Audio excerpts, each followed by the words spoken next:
تاریخ میں کئی مرتبہ ایسا لکھا ہے کہ اشعث بن قیس نے مولا کائنات کی گفتگو کے دوران اعتراض کیا ہے، بار بار طنز کیا ہے کبھی مولا علی پر. تو غور کیجیے گا، بار بار جب مولا علی علیہ السلام یہ فرماتے تھے نا، اس وقت مولا علی نے یہ فرمایا کہ میں افضل ترین ہوں تم میں سے، لیکن رسول اللہ کی وفات کے 30 سال گزر جانے کے بعد بھی اب تک مظلوم ہوں. یہ 30 سال ہم نے مفہوماً مولا کائنات کا کلام آپ کی خدمت میں پیش کیا. تو اشعث بن قیس نے کھڑے ہو کر یہ کہا کہ علی، یہ جو آپ بار بار کہتے ہیں کہ کوئی ایسا نہیں گزرا کہ جو آپ سے زیادہ مظلوم ہو، تو اگر واقعی مظلوم ہے تو پھر قیام کیوں نہیں کیا رسول اللہ کی وفات کے بعد؟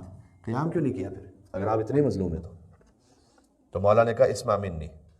اب جب تم نے سوال کیا ہے تو سنو کہ میں نے قیام اس لیے نہیں کیا کہ واللہ ما منعنی من ذلک الا اللہ، مجھے تلوار نکال لینے سے اور قیام کر لینے سے کسی چیز نے نہیں روکا الا عہد اخی رسول اللہ صلی اللہ علیہ وآلہ وسلم، مگر یہ کہ وہ عہد کہ جو میں نے اپنے بھائی رسول اللہ سے کیا ہوا تھا،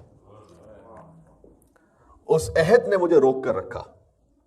اچھا، اشعث نے پوچھا کہ وہ کون سا عہد تھا؟ یہ جو آپ کہہ رہے ہیں کہ آپ کو رسول اللہ کے ساتھ کیے ہوئے عہد نے روک کر رکھا کہ آپ قیام نہ کریں، تو وہ کون سا عہد تھا؟ تو اس وقت مولا علی نے فرمایا کہ رسول اللہ نے مجھے بلا کر کہا تھا کہ ستقدر یا اللہ، کہ اے علی آپ پر وہ کیفیت آئے گی کہ ستقدر بک، آپ کا حق غصب کر لیا جائے گا اور آپ پر ظلم ہوگا.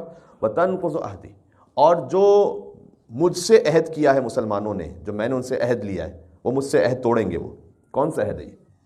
یا علی انت منی بمنزلۃ ہارون من موسیٰ، یہ عہد توڑ دیں گے. من کنت مولا فہذا علی مولا، یہ عہد توڑ دیں گے.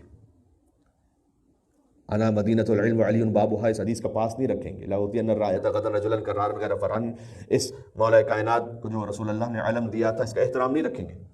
کہ اے علی آپ پر ظلم بھی ہوگا اور جو میں نے عہد لیا ہے ان لوگوں سے یہ عہد توڑ دیں گے. اس کے بعد رسول اللہ نے فرمایا کہ اگر اے علی مخلص انصار پیدا ہو جائے آپ کے تو قیام کیجیے گا، اور اگر مخلص انصار نہ پیدا ہو، مخلص انصار کا کیا مطلب ہے؟ جیسے کربلا میں تھے ابا عبداللہ الحسین علیہ السلام کے، اگر مخلص انصار نہ پیدا ہو فکف یدک حتی تلحق بی مظلوما، تو بس اپنا ہاتھ روک لیجئے گا یہاں تک کہ آپ بھی مظلومیت کے عالم میں مجھ سے ملاقات کریں گے. یہ وہ عہد ہے جو رسول اللہ نے مجھ سے لیا تھا، جس نے مجھے پابند کر کے رکھا کہ میں قیام نہ کروں. اشعث بن قیس سے مولا نے کہا.